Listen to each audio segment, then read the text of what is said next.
bisa berkontribusi lah untuk justru berkontribusi untuk kampung yang tidak di luar komunitas masyarakat adat, kampung sebelah lah, kampung sebelah kampung kami. Jadi mereka selalu ini ya, karena keterbatasan keuangan.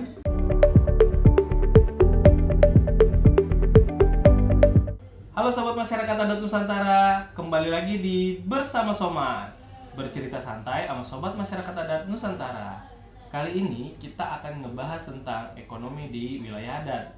Nah, kita akan kedatangan tamu, yaitu boleh memperkenalkan diri Kak Iya, sebelumnya? Boleh, iya. Saya Melena Yumi, biasa dipanggil Yumi. Saya perempuan adat dari masyarakat adat Penunggu, Kampung Menteng, Tolongpusu, Sumatera Utara. Oke. Narasumber kita kali ini akan membahas tentang kebun kolektif dalam membangun wilayah adat. Jadi teman-teman, kita akan ngobrol-ngobrol santai sama Kak Yumi ya, Kak Yumi. Mungkin Kak Yumi mau menceritakan tentang apa sih itu Kak kebun kolektif? Iya, kebun kolektif itu sebenarnya kami bangun tuh sebelum kami sebenarnya mengenal bahasa itu gitu. Oke. Nah, sudah kami buat tuh kebun kolektif itu di tahun 2018, awal tahun 2018. Jadi memang sebelum 2018 kami sudah mendiskusikannya di wilayah pengorganisasian Perempuan Aman PH Menteng, dan juga kami langsung mendiskusikannya dengan tetua adat, para pengurus kelembagaan adat di sana di Kampung Menteng, dan akhirnya kami diberi lahan untuk bisa mengelola secara kolektif. Kami membilangnya mengelola kebun secara bersama. Nah, sepanjang kita berjalan, seiring berjalannya waktu, barulah kami mengenal itu istilah dengan kebun kolektif atau kebun bersama. Oke, kebun. Kalau boleh tahu apa nih Kak yang ditanam di kebun kolektifnya itu? Kebun bersama. Iya, kalau di kebun kolektif itu kami menanam sayuran. Jenisnya itu dari sayur kangkung, bayam, terus cabai rawit, kacang panjang. Kami tanam di situ kacang tanah juga, karena kebetulan lahan yang kami peroleh dari ketua adat itu nggak di satu tempat, tapi berkapling-kapling dia. Maksudnya oh di sini boleh, yang di sini boleh. Jadi masing-masing tempat itu kami tanami masing-masing. Tadi ada sayur kangkung yang agak sedikit luas, terus ada kacang panjang dan juga kacang tanah dan cabai rawit. Oke. Kalau boleh tahu nih Kak, di komunitas Kak Yumi itu ada berapa banyak kebun bersamanya nih Kak? Kalau kebun bersama kami baru satu. Itu Baru pun satu. yang diinisiasi oleh perempuan adat bersama organisasi. Bersama. Kalau betul organisasinya apa itu Kak selain Aman? Organisasi kami Perempuan Aman lah tentunya ya, PH Menteng. Kalau di komunitas ya ada Amannya juga. Aman kan komunitas kami juga komunitas anggota Aman, masyarakat adat rakyat Penunggu. Oke. Organisasinya BPRPI, Badan Perjuangan Rakyat Penunggu Indonesia. Oke. Nah, kalau boleh tahu nih Kak, selain sayur-sayur tadi nih, cabai gitu apa segala macam, ada nggak sih misalnya yang diternak gitu? Iya, kami sempat mencoba dengan difasilitasi oleh Sekretariat Nasional Perempuan Aman. Kami dapat dukungan bibit ternak waktu itu, ternak lele. Nah, kami bekerja sama dengan pengurus kampung yang memang secara pengerjaannya itu memang dilakukan oleh kawan-kawan yang dari pengurus kampung ya. Kami menyediakan bibit dan pakannya, bagi hasil dia, bagi hasil. Jadi kami bersepakat waktu itu 60% untuk pengelola dan ke perempuan amannya 40%. Tapi itu tidak berjalan dengan baik karena itu ya gitulah. Nah, kalau boleh tahu Kak, selama ini yang mengelola kebun bersama tadi itu siapa aja Kak? Ya, yang mengelola kebun bersama itu jelasnya anggota Perempuan Aman. Di situ ada sekitar, kami nggak banyak sih waktu itu yang mau mengelola kebun secara bersama. Itu ada sekitar kami 6 orang awalnya, 6 orang yang dibantu oleh bapak-bapak. Itu sebenarnya suami saya dengan ada satu suami anggotanya perempuan aman yang memang mau rela membantu kami.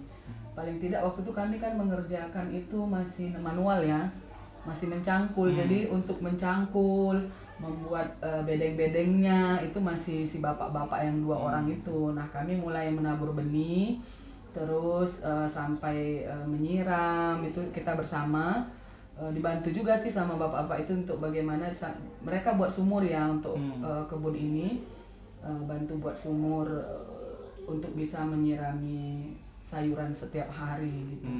Jadi kami yang menabur benih, kami yang ngurus tanaman, melihat sudah seberapa, begitu 3 minggu kalau sayuran kangkung atau bayam itu sudah bisa dipanen.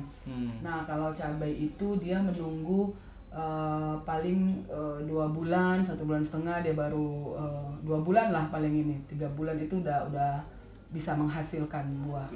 Nah ini kan kakak tadi cerita bahwa ini mulainya itu dari 2018 ya kak ya? Iya. Nah 2018, 19, 20 itu kan COVID tuh ya kak ya? Iya. Nah kita hampir COVID, Mengalami COVID, ya, kan? mengalami COVID ya teman-teman.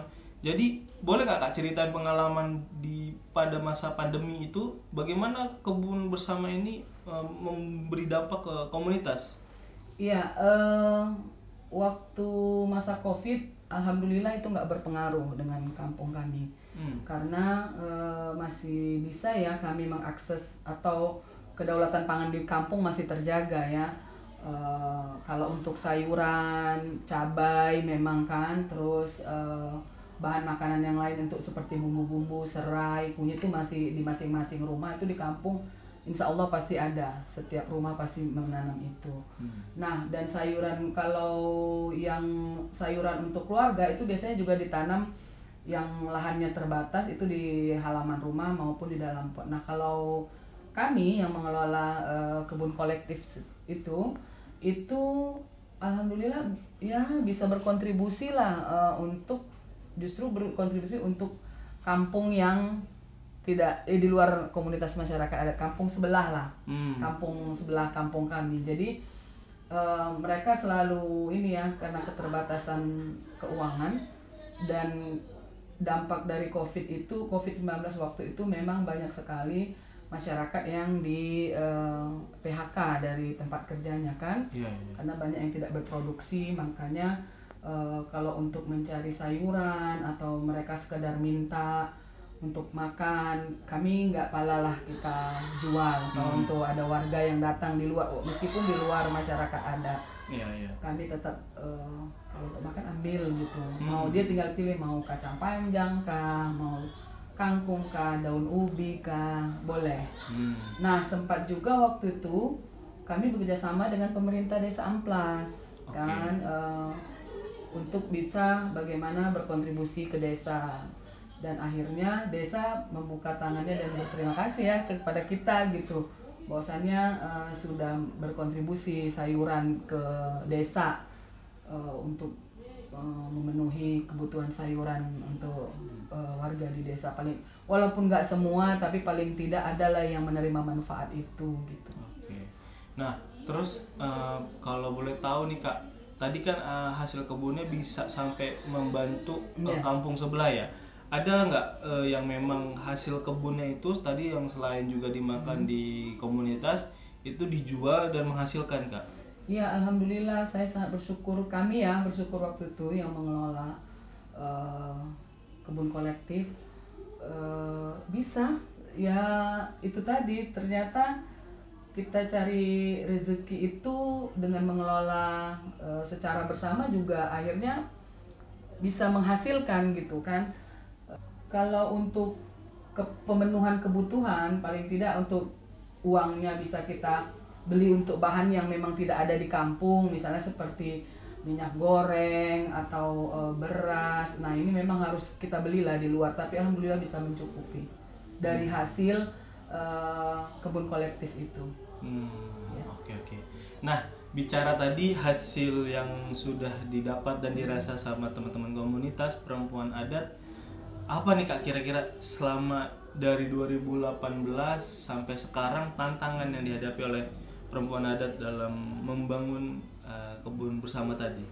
tantangannya dimulai tahun 2022 kami mengalami tantangan yang cukup ini ya, karena memang kondisi perubahan iklim yang tidak menentu. Nah, dan juga tekstur tanah yang memang di tahun 2022 itu kami menanam kembali, terus berapa kali ya, 3 kali kalau nggak salah kami menanam seperti biasa, tapi hasilnya tidak seperti yang di tahun 2018, 19, tahun 2020 sampai 2021. Nah, itu yang memang menjadi tantangan terbesar bagi kami ya, karena musim panas. Ada dalam kurun waktu 3 bulan itu musim panas yang memang hujan nggak ada, terus turunlah hujan sekali. Kami senang mau mulai menanam, ternyata baru mau memulai menjetor tanah ya. Alhamdulillah dapat dukungan kami waktu itu yang difasilitasi oleh Perempuan Aman, dapat jetor. Jetor itu apa tuh Kak? Kalau jetor itu pengganti cangkul. Oh, ini apa? Buat ini, traktor. Tapi hand traktor, tangan, kita dorong gitu. Jadi baru mau kami jetor, tahu-tahu hujan tuh terus sampai hampir 1,5 bulan. Jadi kondisi tanah itu jadinya basah, lembek, nggak bisa dijetor kan, nggak bisa dijetor. Kita tunggulah waktu itu. Terus alhamdulillah adalah seminggu nggak hujan, kita tanam, mulailah tumbuh. Udah tumbuh, alhamdulillah waktu itu cabai juga sudah ini ya, sama sayuran itu. Terus nggak lama kita sudah mau panen, diguyur hujan selama 1 bulan, dan akhirnya basahlah itu tanah lagi sampai banjir kan, merendam sayuran tadi, gagallah panen. Nah, ini yang menjadi persoalan bagi kami, dan sampai hari ini memang sampai tahun ini kami belum bisa mengelola kembali, tapi lahan tetap ada. Kami mencoba menanam pohon keras dari lahan, tapi sempat berpikir akan menanam kembali, hanya saja situasi dari kondisi tanah dan cuaca yang belum bisa kami prediksi. Itu masalah terberat bagi kami. Namun mungkin kalau situasi cuaca sudah stabil seperti tahun-tahun kemarin itu, mungkin insya Allah akan mulai menanam lagi di tahun ini. Nah teman-teman, tadi bicara dengan Kak Yumi itu juga ngebahas tentang perubahan iklim ya. Nanti teman-teman bisa nonton di episode Rempah di Tengah Krisis Iklim. Nah gini Kak Yumi, kira-kira ada pesan nggak buat teman-teman Soman yang menonton hari ini itu tentang bagaimana untuk bisa mendukung gerakan perempuan adat? Ya, kalau pesan, kalau di kami sendiri ya di Kampung Menteng, organisasi perempuan adat itu perlu ya berorganisasi, penting ternyata. Karena kalau kita mau menyuarakan suara kita, hak kita, nggak bisa kita sendiri, kita perlu wadah. Ataupun meskipun memang sebenarnya sudah ada aman, tapi khusus bicara soal perempuan, kita harus mempunyai ruang khusus juga yang tentunya bisa meningkatkan kapasitas kita sebagai perempuan adat. Yang saya, contohnya lah saya, dulu saya tidak memahami jati diri saya sebagai perempuan adat. Begitu saya masuk di dalam organisasi Perempuan Aman, saya menyadari ternyata memang kami butuh satu ruang yang memang membicarakan khusus tentang situasi perempuan adat, bukan hanya di kampung tapi di kampung lain, supaya kita bisa belajar ya dari kawan-kawan yang mungkin sudah lebih mengenal organisasi. Mengorganisir ya. Iya, untuk mengorganisir sesama perempuan ini kan nggak mudah juga. Tantangannya ada dari kelembagaan adat sendiri.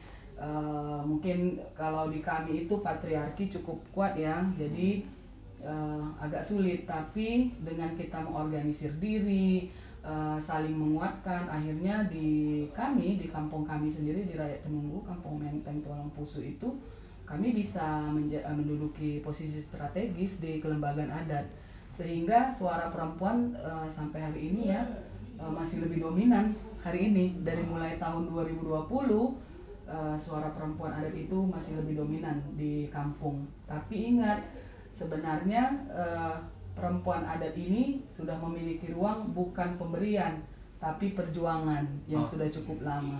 Itu sih. Jadi sangat erat sekali ya dengan membangun kebun bersama tadi gitu ya, juga membawa pengaruh terhadap ekonomi di komunitas, dan juga itu sebagai alat untuk mengorganisir perempuan adat di kampung-kampung.